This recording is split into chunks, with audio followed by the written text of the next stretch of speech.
because I know beyond the rain, if the skies were clear, there'd be a beautiful rainbow extending across the sky.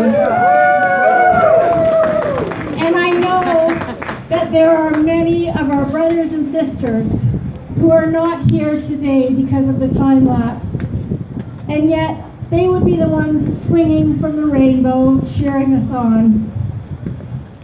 It's an honor for me to stand here with Richard Huddler, who has been such an inspiration in my life, and who has driven me and other human rights advocates to continue to fight for what belongs to us rightly before and under the law.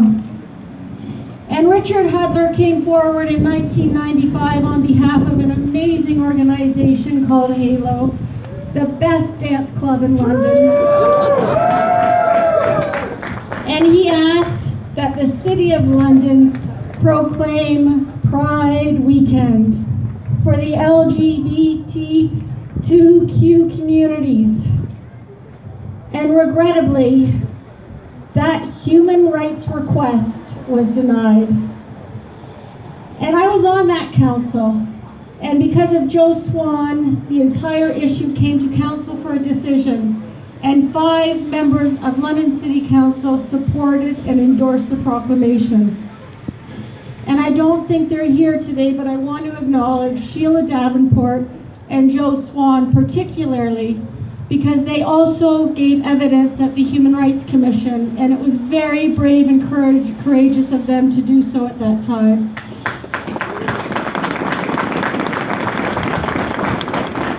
And also Ted Warnham and Diane Whiteside, and we stood and we advocated, and we wanted you to know that we would do whatever we could to ensure that one day your human rights would be recognized by the City of London. In 1997, HALO was successful before the Human Rights Commission, and a proclamation was ordered. And in 1998, newly elected City Councillor Susan Eagle and I stood right here on these steps as the HALO group, as small as it was then, marched around the corner, and we issued the proclamation. And it was such a powerful day in my life.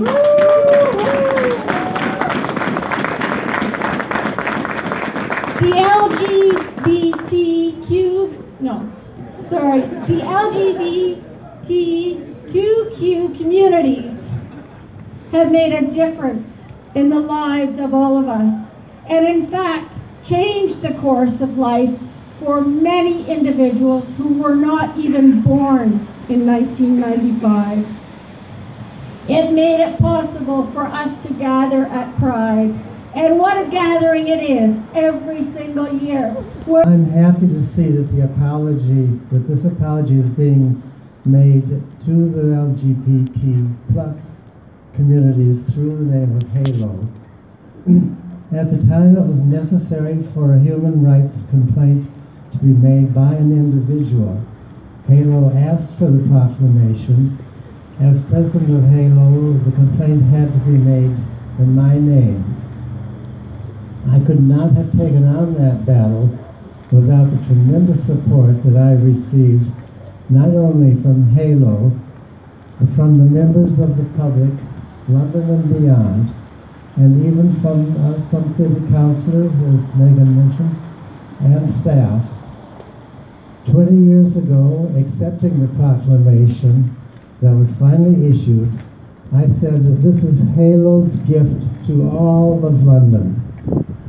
Hecklers following the march that followed shouted, "We don't appreciate your gift. We know that much work remains to be done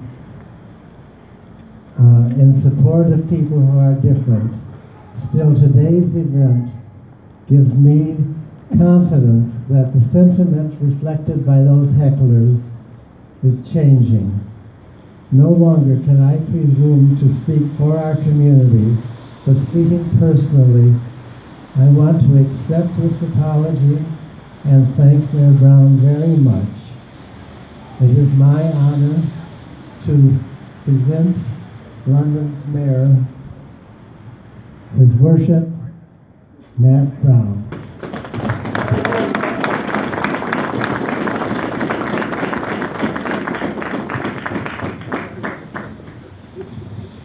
Well, good morning, everyone, and thank you so much to Megan and to Richard for the kind introduction and for joining me here today with Andrew as well. It's time. Actually, it's far past due to make this apology for the City of London's intolerant and insensitive and homophobic actions of the past.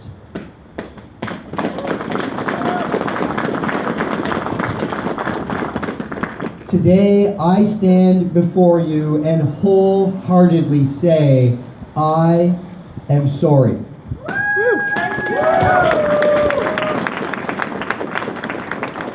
In 1995, London's mayor and London's City Council refused to issue a Gay Pride Proclamation.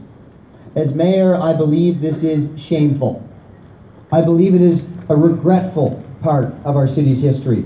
It's brave people like Richard Huddler and the leaders of HALO who took a stand, who brought this injustice to the Ontario Human Rights Commission. A full 2 years after the denial of the proclamation, the ruling stated that the mayor at the time, Diane Haskett, discriminated against members of the LGBT+ community. It hurts. It hurts to know that any Londoner was ever made to feel unworthy, unwelcome, unloved, because of who they love and because of their gender identity. I am here to tell you that everyone in this community is worthy, and everyone in this community is welcome in 2018.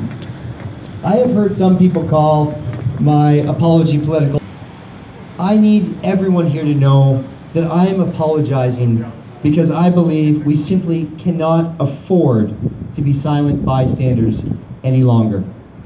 This past year, we experienced tragedy when a member of our trans community took their own life. Stories of hate and intolerance still plague us. I want every young person in our community to not be afraid of who they are, and to know that this city stands behind them. I want to share a personal story with you as well. When my 11-year-old son was 5, we were traveling on a family vacation. We were in a minivan that was full of family and full of kids. And one of the adults at the front of the van was explaining to the children that marriage is between a man and a woman. And my 5-year-old said, "That's not true." And then that adult said, "Well, but it's easier that way." And my 5-year-old said, "No, that's not true. You get to marry the person that you love."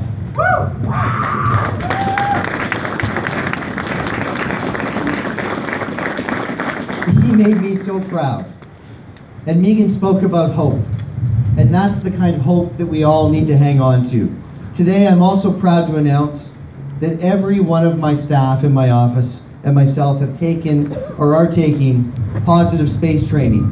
That the City of London is the first municipality in Canada to be a Pride at Work Canada partner.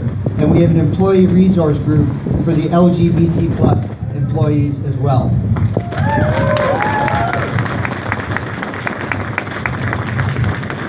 We have come a long way since 1995. We celebrate our differences, and we are proud. We also have a long way to go, and today I feel hope for the future. For all the grief caused, for all of the injustice, for all of you who were made to feel less than, I am sorry. Let's acknowledge together the hatred, the unfairness, the bigotry, and the narrow-mindedness of the past. And let's stand together and say no more. LGBT plus rights are human rights, and the city failed to recognize that, and for that, I am sorry. I hope you accept this sincere apology, and as a community, we can begin to heal together. Thank you very much.